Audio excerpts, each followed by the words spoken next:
ሰላም ጤና ይስጥልኝ ውድና የተከበራችሁ የቻናሌ ተከታታዮች፣ ዛሬም እንደተለመደው ጠቃሚ በሆነ የህግ ምክር መጥቻለሁ። የዛሬ ርዕሰ ጉዳያችን ምን ይመስላል? እንግዲህ በፍርድ አፈጻጸም ጊዜ የማይከበሩና የማይወሰዱ ንብረቶችን የምናይ ይሆናል። እንግዲህ ተከራካሪ ወገኖች ከተከራከሩ በኋላ የፍርድ ባለዕዳው ለፍርድ ባለመብቱ የተፈረደበትን ፍርድ መክፈል አለበት። ነገር ግን የፍርድ ባለዕዳው በቂ የሆነ ንብረት ላይኖረው ይችላል። በቂ የሆነ ንብረት ከሌለው የምነግራችሁ ንብረቶች አይሸጡም ማለት ነው። በመሸጥም ሆነ በመያዣም ሆነ አይያዙም ማለት ነው።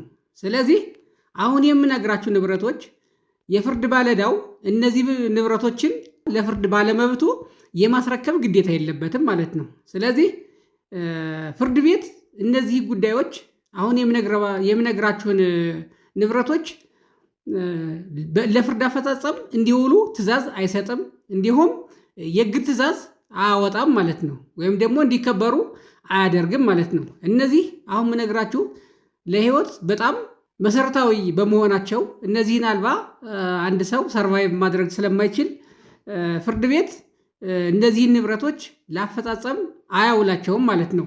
አንድ ባንድ እንያቸው። እንግዲህ በፍትሐብሔር ስነ ስርዓት ሕግ ቁጥር 404 ላይ በዝርዝር ተደንግገው ይገኛሉ ማለት ነው። እነዚህ አንደኛው እንግዲህ ከነዚህ ምንድን ነው? ለፍርድ ባለዕዳውና ለቤተሰቡ የዕለት አገልግሎት የሚጠቀሙባቸው ልብሶች፣ የምግብ ማብሰያ ቁሳቁሶች፣ የመኝታ አልጋ እንዲሁም የአልጋ ልብሶችና የብርድ ልብሶች ናቸው። እነዚህ አሁን የጠቀስኳቸው እንግዲህ ለፍርድ ማስፈጸሚያነት አይውሉም ማለት ነው። የፍርድ ባለዕዳው ገንዘብ ከሌለው ሌላ ገንዘብ ከሌለው ሰርቶ እንዲከፍል ይደረጋል። ወይም ደግሞ ሌላ ንብረት ሲኖረው ተጠብቆ እንዲከፍል ይደረጋል እንጂ እነዚህን አሁን የጠቀስኳቸውን ንብረቶች አያስረክብም ማለት ነው። መብቱ ነው፣ ሕጉ ፈቅዶለታል። ሁለተኛው ለዕለት ሙያ ስራዎቹ አገልግሎት ለንግድ ስራው ማከናወኛ ተገቢ የሆኑ ዕቃዎች ናቸው። እንግዲህ ለዕለት ሙያ አገልግሎት የሚያገለግሉ ዕቃዎች እነዚህን አልባ መስራት ስለማይቻል ለማስፈጸሚያ አይውሉም፣ ሊታገዱም አይችሉም ማለት ነው። ሶስተኛው የፍርድ ባለዕዳው በእርሻ ስራ የሚተዳደር ከሆነ በፍርድ ቤቱ አስተያየት ለዚሁ ስራው አገልግሎት በቂ ሆነው የሚገመቱ የቀንድ ከብቶች፣ የዘር እህል እና ሌላም ፍጹም አስፈላጊ የሆኑ ነገሮች ለፍርድ ማስፈጸሚያ አይውሉም ማለት ነው። እንግዲህ ምንድነው? አርሶ አደር ከሆነ የቀንድ ከብቶቹ ለእርሻ የሚያገለግሉ የቀንድ ከብቶቹ እንግዲህ በሁለት በሬ ነው የሚታረሰው። ሁለት በሬዎች ብቻ ካሉት እነዚህ ሁለት በሬዎች ደግሞ ለእርሻ እነሱን አልባ ማረስ ስለማይቻል ሁለት ብቻ ከሆኑ እንዲሸጡ አይገደድም ማለት ነው። ስለዚህ እንዲሁም የዘር እህል ካለ የዘር እህሎች አይያዙም። እንዲሁም ደግሞ በፍርድ ቤቱ አስተያየት ፍጹም አስፈላጊ የሆኑ ለአርሶ አደሩ ፍጹም አስፈላጊ የሆኑ ሁኔታዎች አይያዙም ማለት ነው።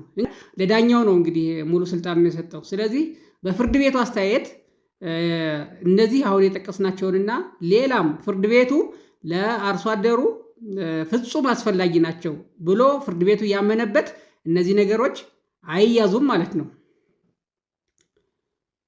አራተኛው ለፍርድ ባለዕዳው ለራሱና ለቤተሰቡ ለ3 ወር መተዳደሪያ የሚበቃ ገንዘብና ለዕለት ምግብ ጠቃሚ የሆነ ስንቅ ካለ እነዚህም አይነኩም ማለት ነው። እንግዲህ ለፍርድ ባለዕዳው ለራሱና ለቤተሰቦቹ ለ3 ወር መተዳደሪያ የሚበቃ ገንዘብ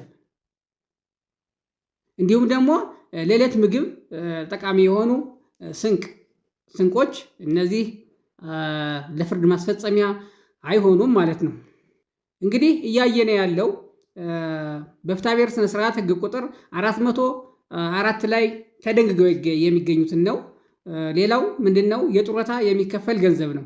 የመንግስት ሰራተኞች የጡረታ አዋጅ ቁጥር 1267 ህዝባር 2014 አንቀጽ 51 ላይ የጡረታ ገንዘብ ለፍርድ ማስፈጸሚያ እንደሚሆን ደንግጓል ማለት ነው። ስለዚህ ህጎች ተጋጩ ማለት ነው።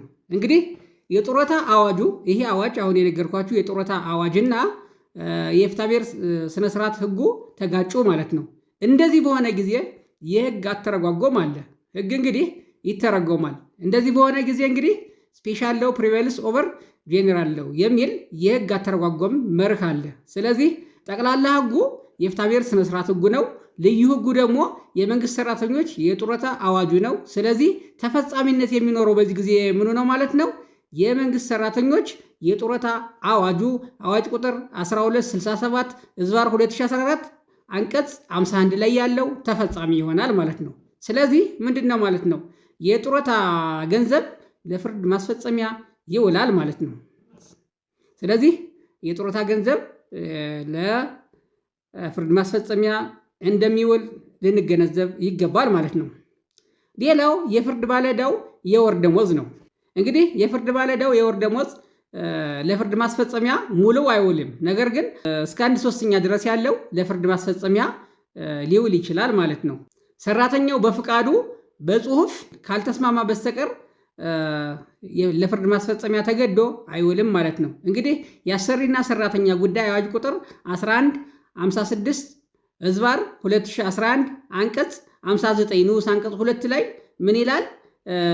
ሰራተኛው በጽሁፍ ካልተስማማ በስተቀር በምንም አይነት ሁኔታ ቢሆን ከደሞዙ ከ1/3 የበለጠ እንደማይቆረጥበት ይደነግጋል። ስለዚህ ፍርድ ቤቶችም ቢሆኑ ከ1/3 የበለጠ ደሞዝ ሊቆርጡ አይችሉም ማለት ነው። እንግዲህ ይሄ አዋጅ እንግዲህ የአሰሪና ሰራተኛ ጉዳይ አዋጅ ቁጥር 1156 2011 መንግስታዊ ባልሆኑ ድርጅቶች ተቀጥረው ለሚሰሩ ሰራተኞች ነው ማለት ነው እንጂ የመንግስት ሰራተኞችን የሚመለከት አይደለም ማለት ነው። እንግዲህ በፍርድ አፈጻጸም ጊዜ ለፍርድ ማስፈጸሚያ የማይውሉ ወይም ደግሞ የማይታገዱ ንብረቶች እነዚህ ናቸው ለዛሬ ያቀረብኩላችሁ። ይህ ቪዲዮ ጠቃሚ ነው ብላችሁ ካሰባችሁ ለምታውቋቸው ሸር አድርጉላቸው።